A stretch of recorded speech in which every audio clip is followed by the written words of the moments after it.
Okay, once again, I want to welcome everybody to our first of two webinars that are based on our Nebraska Summer Food Service Program best practices. This is our first webinar that is going to focus on activities on site and building community partnerships. We are excited to be joined by some folks who are doing really good work around our state, along with some of our administrators one of our administrators in the program. But first I'll introduce myself and then I'll have Katie introduce herself. My name is Eric Saviano. I'm the Senior Program Coordinator in the Economic Justice Program at Nebraska Appleseed. We're a nonprofit law and policy organization that works with communities to fight for justice and opportunity. We do work in the school breakfast program as well as the summer food service program. And we are doing what we can this year to focus on this Summer Meals Toolkit. So I will be one of your hosts for today, but also Katie Parch from NDE is here. So Katie, I'm going to have you introduce yourself. Make sure you unmute and go for it. Gotcha. Yeah, thank you, Eric. And it's Katie. I have probably seen an email from most of you or maybe seen you face to face. So you probably know me from the many messages you get from me in the spring and summertime. And I work in the summer food service program, obviously, but I recently moved over to the National School Lunch Program because we see lots of overlap in the sponsors that offer school meals as well as summer meals when school isn't in session. So maybe you haven't heard from me yet and you're new to the program. I'm sure you've had contact with one of our many school meals program consultants. So I just want to let you know we're always here to help you and that we really appreciate Eric's and your effort at expanding summer meals and helping to reach more kids during the summertime. Awesome. Well, we are going to be speaking just a little bit. But I'll give we're going to speak a little bit, but then we're also going to hand it over to some of the people on the ground doing this work in our state that are having some of these best practices themselves. But some housekeeping for a webinar like this. It isn't a webinar. We are kind of making it into a webinar, and we're recording it. So I am going to mute all participants. And if you have something to share, then I would invite you to unmute. But let me make sure that I know how to mute all.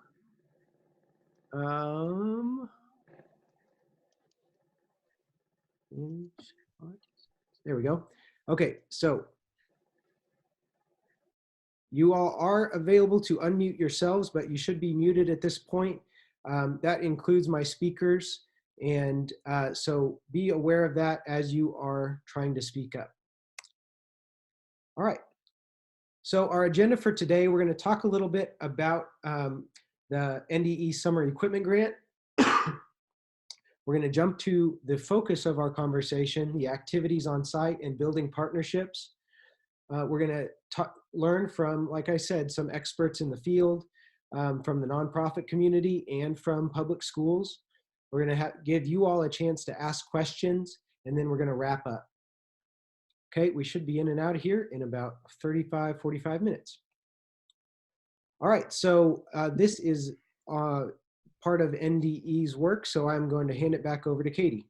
Yeah, thank you, Eric. I just want to remind everyone that we have the Summer Food Service Program Equipment Grant available, and it's a state-funded program, so we're kind of unique and very lucky in the availability of these funds that you can use to do whatever, almost whatever you want to improve or increase the number of kids you reach and the number of meals you serve each summer. So grants in amounts of up to $15,000 per sponsor per year are available for you to do things like purchase equipment that's going to be used to prepare and or serve meals. It might also be that you need money to print some outreach materials or to pay your staff a little bit of time to canvass a neighborhood or to do some outreach to promote the program. And those types of staff wages are allowed under the rules of the grant. You cannot use the grant funds to pay for regular type of summer food service work of the preparation and the service of the meals. But if it's specific to an outreach effort, we would allow you to spend a little bit of the grant money toward that. Some of the things that are commonly used or applied for through the grant to receive funds for would be like coolers and some cold packs if you wanted to add a summer meal site in a community near you that where you would serve outside in the park, for example. So the equipment you'd need to safely hold the meals from the location where you prepare them and keep them safe at the safe temperature through meal service time at an alternate location or is one way that we've seen the funds be used in the past. Or maybe your cafeteria needs a new salad bar to feature some locally produced vegetables that you're going to use for your summer meals program, and you want to be able to do that safely. Again, a salad bar that holds those foods at the right temperatures is going to be really important. And plus, if you're trying to really feature those new foods in an appealing way, a salad bar could also promote or help support that. So whatever ideas you have, we're always welcome to help you work through them to make sure they're allowable expenses. And we just want to encourage you to visit the website on our Summer Food Service news page to find the online application as well as an instructions document there where you can get a better idea of what kinds of projects are allowable. The deadline for the grant application is February 28th. And we look forward to reading your applications, and be sure to reach out to me if you have any questions about the program. And here we see that you'll notice over half of the counties in Nebraska have at least one summer food service site. So that's something we're really excited about and really happy about. And we are always looking to add sites in eligible communities. And all of these counties have eligible communities where we could see a site added that would serve kids in those communities where they don't have access to a breakfast and a lunch like they do during the school year. So we know summer food adds obviously that positive component, but it's also a nice opportunity to provide some summertime employment for your food service staff. It's a great way to engage local agriculture and support it through your summer meal site. It's a nice way to provide some agriculture education as well. So all of those things together make summer meals a really good thing, and we'd love to see more sites added across the counties that don't currently have one, or some of the counties have just one or two sites. We'd love to see them be able to add additional sites to serve more kids. Most of our sites across Nebraska are school districts, and I mentioned that when I introduced myself and mentioned that we kind of merged the school and the summer teams to be one, just because we've got such a prevalence of school districts choosing to operate the summer meals program, and we're always thankful for that. We also encourage local and even larger nonprofits like food banks, church-affiliated organizations, Salvation Armies, YMCAs, and YWCAs to consider operating the program in their communities if they're eligible. The nice thing about almost all of our sponsors is that they have a wide variety of open sites available to any child age 1 through 18 who walks in the door. So our sponsors in Nebraska are not focused on serving just a select group of eligible children. They are committed to making meals available to as many different kids as they can, and they do that by operating open sites. I think this is a really nice graphic or set of data, I'll say, to illustrate that most of our meals are served during the month of June. And one of those reasons is that, or the primary reason I would say, is that because most of our sponsors are schools, they serve summer meals alongside some summer enrichment programming that they offer at the school. So we commend all of our schools, that continue to offer meals beyond just their summer school, but we want to find ways to support serving more meals when that summer enrichment programming is not in session. And I think the toolkit ideas that Eric and his team have compiled and will provide today and on Thursday can help schools or any kind of summer sponsor to really increase the meals they serve through the month of July, which you can tell tends to be one of our, a significant drop off from June. So I'm confident that the ideas that he and his team have to share are going to help us boost those numbers. Great. Thank you, Katie, for sharing some of that overview about what we are doing in Nebraska and how we are performing, which is improving year after year. So I will share that Nebraska Appleseed has been loosely involved in the summer meals advocacy space for just a few years, but this year we undertook this research project where we surveyed and interviewed different sponsors. Here is one example of a survey response that we got back from sponsors around our state. Of the 72 that we sent our survey to, 39 got back to us, about a 65% response rate. So we feel like we got the pulse of our sponsors pretty well. This is a fun example, really. The following barriers or challenges impact the success of your organization's summer food program. Blue is not impactful. I'm a little colorblind. Is that yellow most impactful? So the highest, most impactful, at least, is that low participation affects folks' successful summer meals programs. These other ones, lack of funding, lack of advertising, lack of support from NDE, it's cut off there a little bit, timing or location, low reimbursement, and the paperwork, time-consuming paperwork, are much less impactful, clearly, than the low participation issue. And so that's what we're here trying to look closer at as a state. We completed 10 in-depth interviews with folks around the state after we got our surveys back and built a toolkit from all of that data. And that is available for download at neappleseed.org/summerfood. You'll also find the $15,000 NDE grant application link there until it is closing February 28th. We want to make sure you remember that's there. But this is the toolkit that could be helpful in guiding what we are talking about today. So feel free to jump on that page and grab it. But we're going to talk a lot about some of the pieces in it today here too. So our focus for today is on-site activities. Every summer food service program site is required to serve food, but of course, you all know we are not required as summer food sponsors to provide activities. But a best practice that we've seen around the country and in Nebraska specifically is that food plus activities equals participation. Here is one response that I really like to point to when we're talking about activities on site. One question response, please indicate how much you agree or disagree that the following activities would or do increase participation at your sites. Again, we got the blue to the yellow, green, orange. Again, Katie, maybe you can tell me so I don't have to guess. I don't know what color it is, but it's lighter than the blue. It's on the right.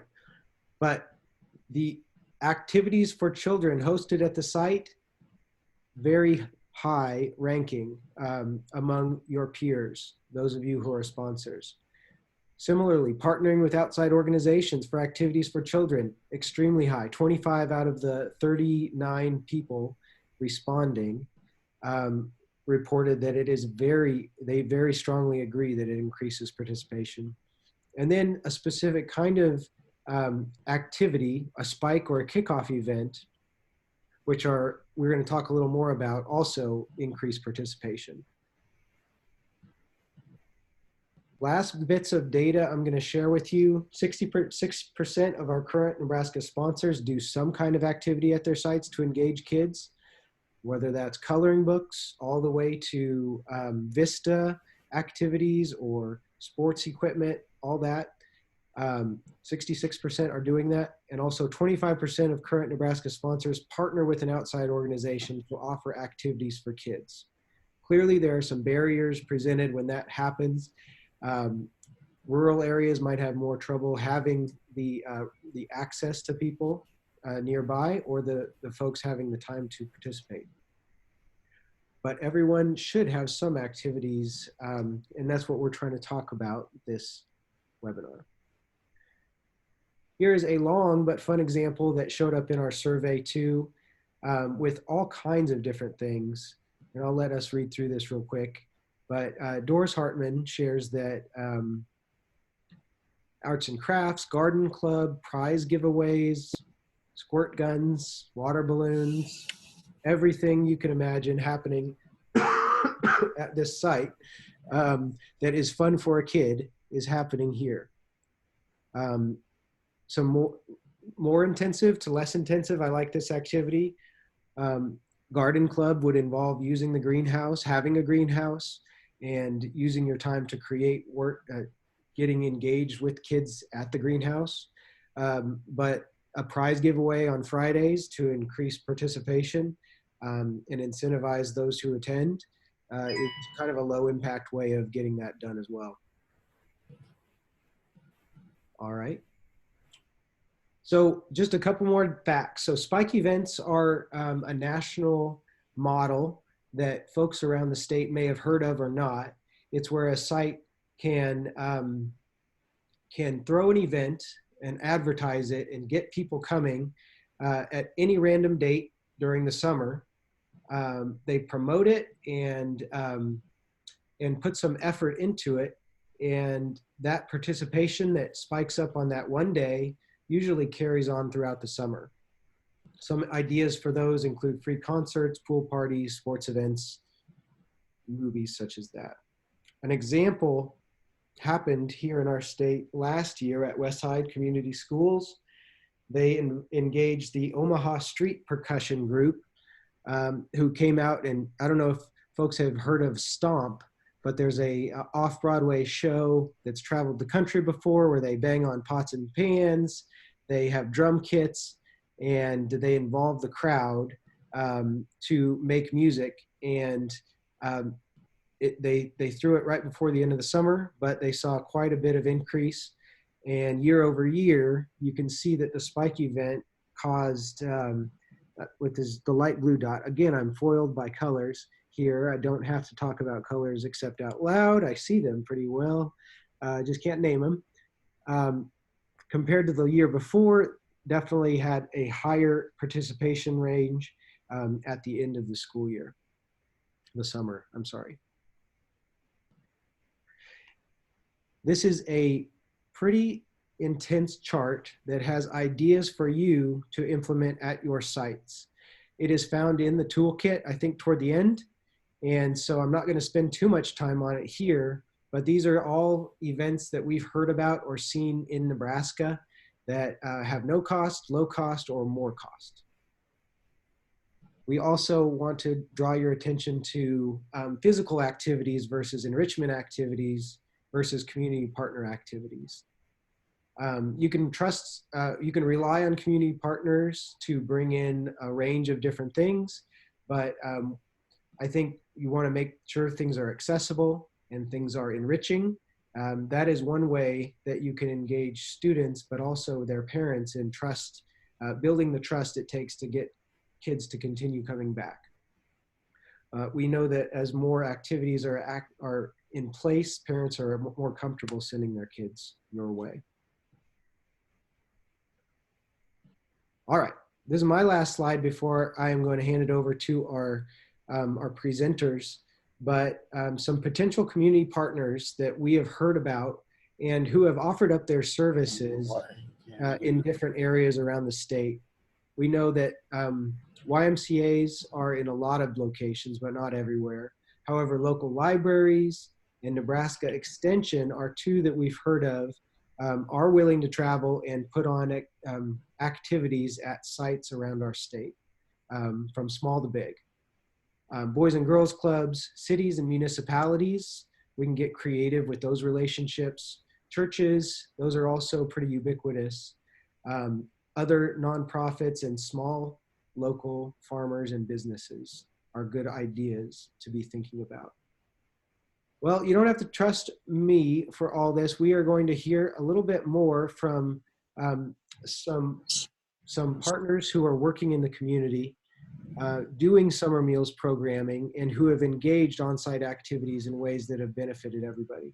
I am going to mute everybody one more time, and then I'm going to have Alin unmute herself if she can, and we will hand it over to you. Alin, are you there? I am. Awesome. Okay. Well, I am just going to talk a little bit about a partnership that we had this previous summer with UNL Extension.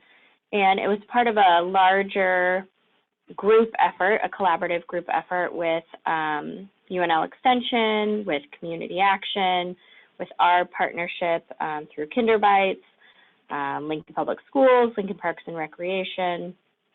and community learning centers.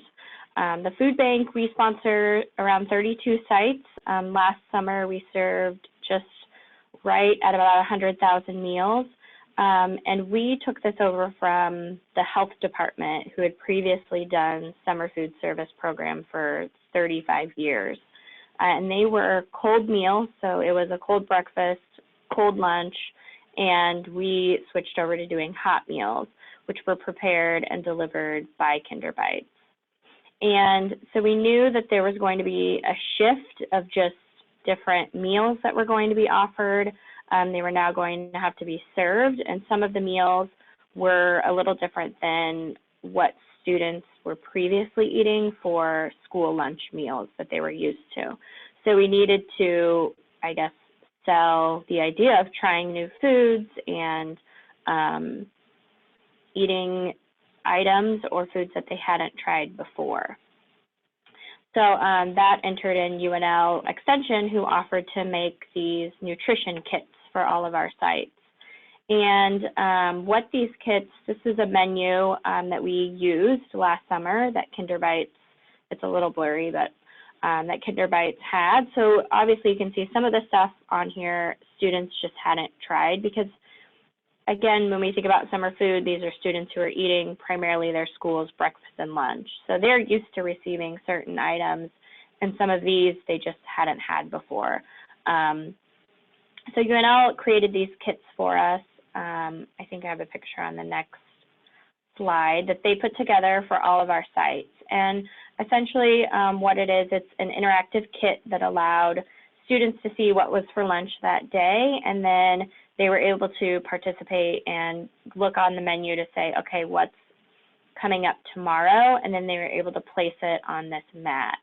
So UNL took pictures of Kinderbites menu items, and the kids then could see, they could put on, based on the My Plate, you know, what was for lunch that day and then what they were having the next day. So it looked very much like this, so they could have those conversations. Sometimes there were items that fell into a couple categories, so they had to put those on there. So that was just an example of what we did with our sites. I thought it was a great addition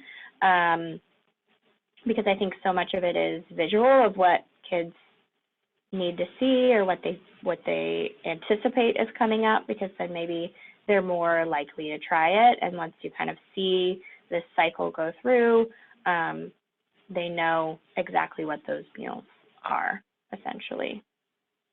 And then they also provided these little fact sheets along with the foods that were coming. So it was a way for sites to talk to kids about what specific items were available. So broccoli, just some fun facts about, you know, where does it come from? Why is it healthy? Why should we try it? And so it's just kind of a conversation piece to do when kids are eating as they're trying new foods. So that was just an example for us of what, and we plan to do it again. UNL is on board to continue to do these kits for us, and we have some new menu items, so we'll adjust that and get those pictures. But it's a great interactive piece for kids to get involved in and to really encourage them to try new foods. All right, that sounds great. Alin, thank you very much. Yep. Alin's going to be around during our question and answer. So if you have questions, write them down and we will ask those after we hear from Brenda Buchholz. Brenda is a public school participant, a nutrition director who is has been doing this for quite a long time as well. So Brenda, I want to make sure you can speak up. Are you on the line? Might be. Oh, there you are. Yep, we can hear you.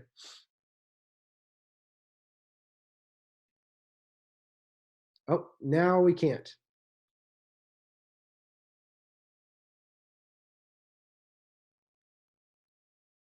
I am trying to unmute you, but maybe you can unmute yourself one more time. There you Okay. There you go. Alrighty. Now I'm good. Okay. I've been doing this for and I think it's probably close to 10 years. And it's taken a lot of trial and error over the years it's still a crapshoot most days. But we've partnered the first year, I believe, or maybe the second year, Lexington got a YMCA. We live 10 miles away, and so I decided it never hurts to ask. And we did have a gentleman that came from the Y every Wednesday and would play soccer and do different things before we did serve our meals. And that was, on those Wednesdays, our meal count would be sky high. We had lots of parents coming in, bringing their kids, and it was a good thing. And so then we did that for the second year, and then they came a little bit the next year, and then we had to start. They couldn't, for some reason, they couldn't come anymore, and so we went in-house. And for a few years, then I had some of our teachers coming and doing physical activities, mostly soccer. They really liked to play soccer, and that was something we did. We've done in the past. The first year we had a swimming bus. We had arranged that one of our bus drivers was able to get the school bus, and once a week the kids would get to go to the pool in Lexington after we had lunch, and that was something that went over well. If there's been somebody I can use, I've tried to use them in the last few years. Our FCCLA is very good at helping us. I have to give Nebraska Appleseed and the NDE, the Nutrition Services, they are a wonderful source of information and just people to help you.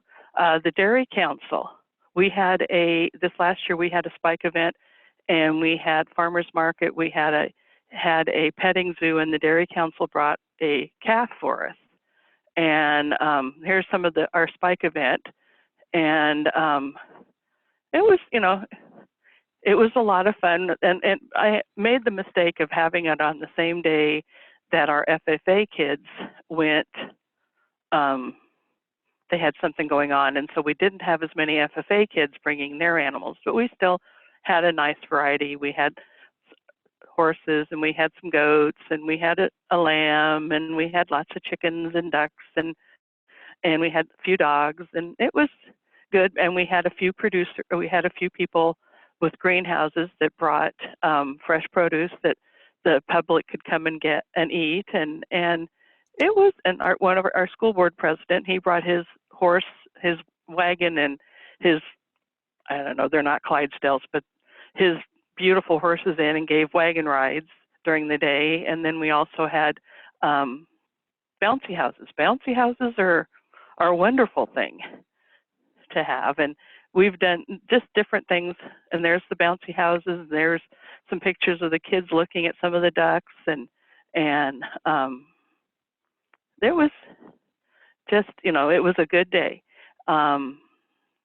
We've also done a thing that's been kind of popular the last few years is we'll do charts that have, like, kids get to put down, they can put a star on their name for each day they eat, and one year we had it, they could win prizes, and one of the grand prizes was to get to throw a pie in my face. And it was the day when it came to that, it was kind of funny. They'd rather put a pie in their own faces than one in my face, which was all right. And then this last year we just did pies in faces, and here there's pictures of one family. They came in and they couldn't wait to do it. They couldn't wait for the rest of the kids to get there, so they got me first. It was fun. Trying to look. Walmart has been good over the years to help me get prizes. They will do a little grant program. We've done, things don't have to cost a lot. One year we just had dance parties. I just had music going, and it was just, and the cheerleaders sometimes did it, but we just would dance, and I think they liked dancing with the fat old lunch lady. And we've done book clubs. We've had the science teacher come and do experiments. This year, we're teaming up with the school library and the village library for some summer reading. going to talk, our sheriff's department is really active this year. They're wanting to get more involved in the schools. So hopefully they will come. And we also have a greenhouse that our plant science teacher needs a little help during the summer with just making sure the greenhouse is up and going. And I think we're going to have a green thumb club or something. I am not sure. And I don't know, I've ran out of stuff on my paper that I was going to talk about. So, Eric, what else do you want to know? We got the video. You want to show it? Should we show them? Yep, that would work. Yep, a few years ago. And when you see, you know, this, I saw the reporter from NTV at Hy-Vee and Kearney a few years ago, and I hunted her down, introduced myself to her, and told her about our summer meals program, and she came out and interviewed us, and it turned out to be a really neat little news clip.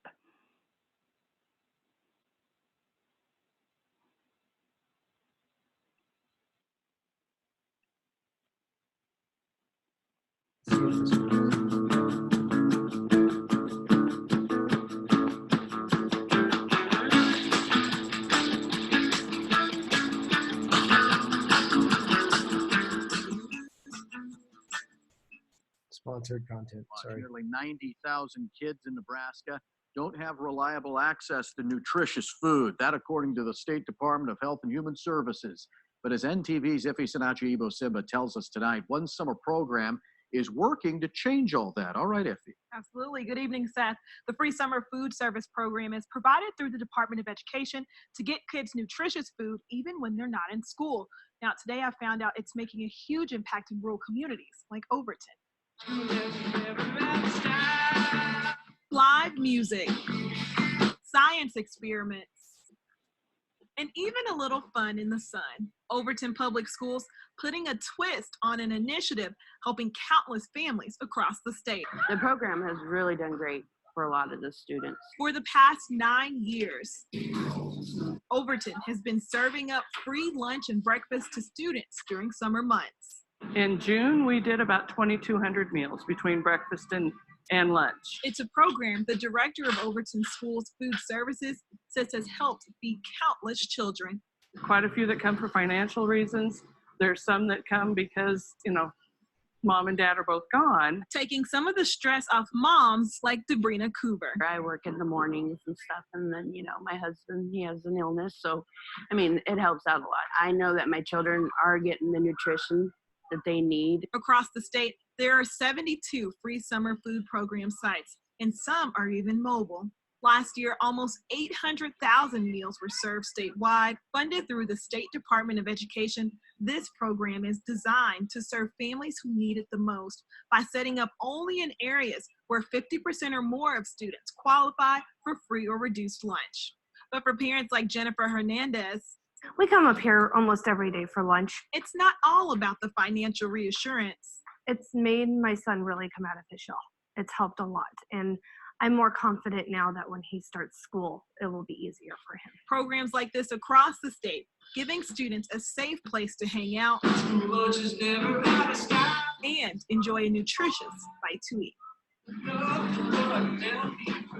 The Department of Education hopes to expand the program to even more areas next year. Seth? Even a ban.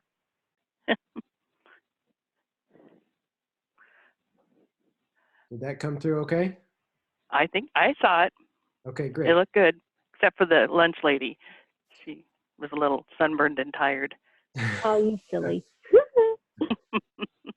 Yeah, our band is a local father and son group, and his wife is one of my coworkers, and the boys, well, now almost we've got one that graduated and one that will be graduating, but they come every once in a while, and we'll just play music either at lunch or at breakfast, and just for the heck of it. Sounds great. All right, Brenda and Alin, you are sticking around so that we can have any questions coming your way. But to start us off for questions, I'm going to ask Alin maybe how you got started, at the relationship with UNL and Extension. That partnership was really brought to us through Community Health Endowment. They're a local funding organization here in Lincoln, and they were interested in trying to elevate summer food and increasing access to meals and making it more of a community-wide endeavor. So not just putting it on the sponsor, but how do they get involved? So they provided some initial funding for UNL in order to get the kits put together. And so they had connections, and they connected us to UNL, to a person who would put those kits together. So now we've been able to maintain that partnership and keep it going. Thanks. I want to open it up to anybody else on the call who was willing to unmute themselves and ask a quick question to any of our presenters. Feel free to do so.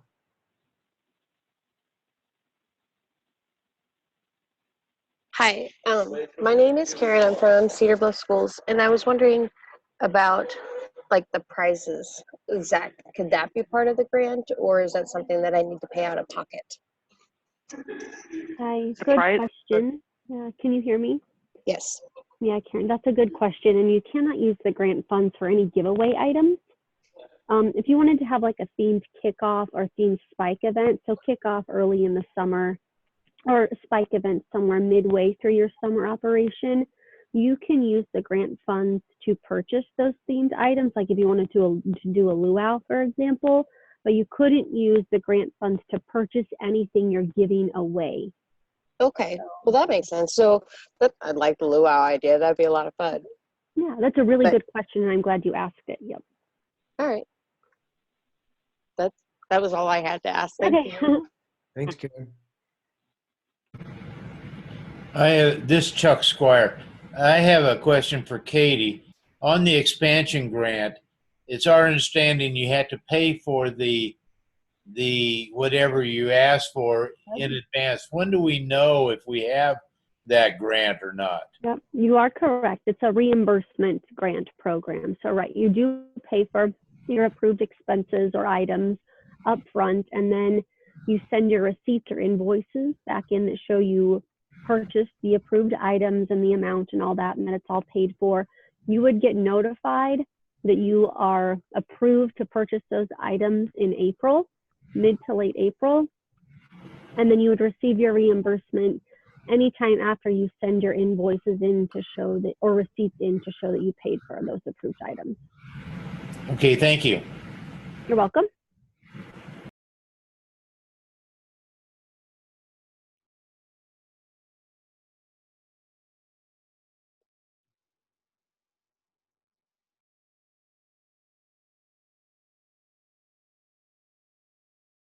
Hey, Brenda, here's a question for you. Alrighty. I'm curious about the Sheriff's Department relationship. Is that something that you had a personal contact with, or is it something that you reached out to directly without knowing anyone? Well, I do know some of the officers, but this last year, our Sheriff's Department has made a real effort to get around and become more of a figure in all the little towns in Dawson County, instead of just, showing up for when it's something bad. So this year I'm hoping I can get a few of them to come just off and on, maybe to do some safety. Maybe we can have a bike rodeo, or, there's, it's like I haven't gotten everything. I been laid up, and so I haven't been very mobile for the last few weeks, and so that my plan is to get to the office and talk and see what we can come up with for just some different fun things, just so they can be, let the kids, and even when the officers will come to school, it's a little different than like in the summertime. They only get in trouble. They see the kids think they're getting in trouble when they see the police, the deputies. So hopefully we can have some fun with them during the summer. I fly by the seat of my pants a lot of times. I get ideas and then I go for it. And so this is a new idea, but it's been in my mind because they're more available now. Got it. All right, anyone else on the call have a question for our speakers? Or have a best practice related to on-site activities they want to share with the group?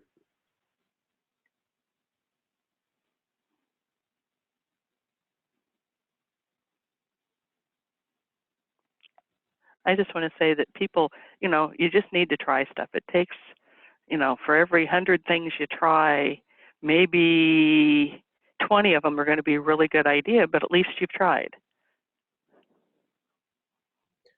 I agree with that. I mean, in lots of the site visits I've done over the course of, being a part of the program and monitoring it, I see that the things that appeal to kids can change year to year. And so I want to just echo what Brenda said. It's that I almost never see the same things happening at the same sites year after year after year. I think that sponsors have been really good about gathering feedback from the kids who visit their sites. And they use that feedback in part of their planning process for the next year and tweaking their ideas a little bit. And some of those ideas are really going to be pretty similar year to year, but I think you'll discover that if you try something, it's going to kind of get the wheels turning about how you can improve that or tweak it a little bit to make it better and more effective at attracting the kiddos. So I just want to, reiterate what Brenda said, just try something, and trying something is certainly better than nothing. And it's probably going to get some wheels turning and some feedback from kids that's going to help guide your new ideas as those kind of start to form.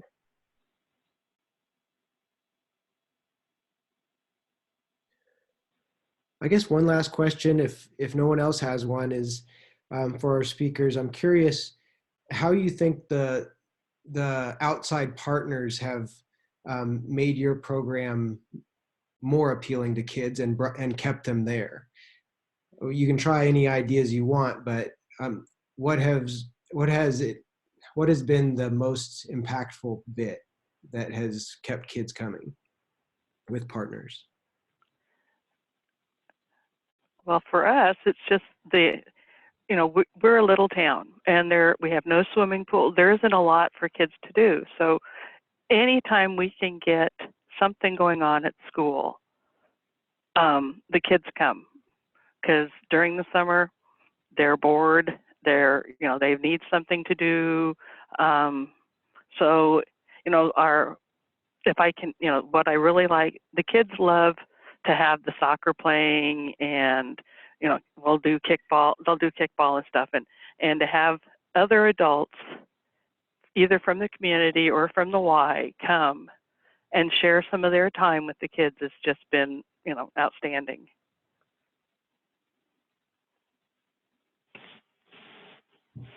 I'd say for us in Lincoln, it'd be just increasing the quality of food, finding good partners for that. So Kinder Bites was our food partner, and just being able to increase some of the different foods, some of the fresh fruit, and kids being able to visualize what's coming up has been really helpful for us. Well, I really want to thank you. Oh, one more person. I do. It's Karen again. So one more question. Can I do like a picnic in the park? Like we have a park that has a splash station. Could I purchase coolers and like say on our spike event day, I would make an announcement. We won't have breakfast or lunch at school. We're having lunch at the park. Could I take all the food down there? Hi, Karen. Yeah, it's Katie. Yeah, that's a really nice idea. You definitely would be allowed to do that. We would coach you through the process of requesting a field trip, is what we would call that, because you're serving at a place you don't normally serve at, right? So we would work with you to use the online application system to submit your request for a field trip. And then, you could utilize the grant funds to purchase the equipment that you'd need to do that spike event down at the splash pad. And that's a nice idea. Oh, that'd be a lot of fun, I think. Our splash pad because Cedar's only a town of like 600, and our school, we have 436 kids enrolled at this time. but Wow. to get more participation in the summer, because I think I served only like 100 meals a day during the summer. Yeah, So I would like to get it increased. That'd be really awesome. I think that's a good idea. Yeah, worth giving a try for sure. Well, thank you. I'm glad I did the webinar today. I learned a lot. Right, yeah. All right. Well, that's perfect. I wanted to make sure that we got that into everyone's heads that this summer food service grant, which rarely gets expended completely, is available for up to $15,000. It doesn't have, you don't have to write a grant for that amount, but you can every year, everybody. Just a reminder about that.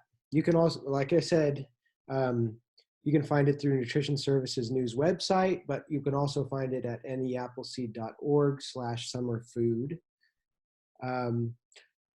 I really appreciate folks being on this webinar. If you have a chance, take our 2-minute short survey. If you have plans to do something as a result of this webinar or the toolkit, this will help us try to, I guess, quantify that.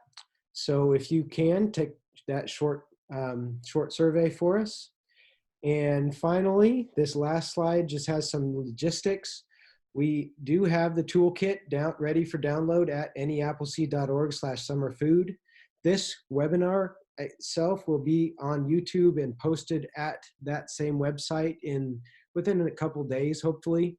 But our second webinar covering advertising best practices and menu planning best practices will be this Thursday, February 20th, 2 to 3 p.m.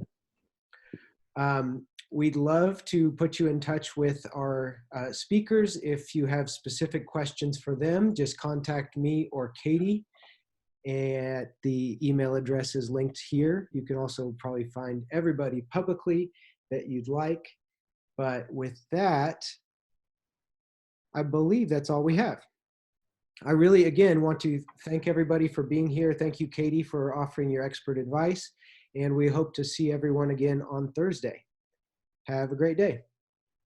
Thank you. Thank you.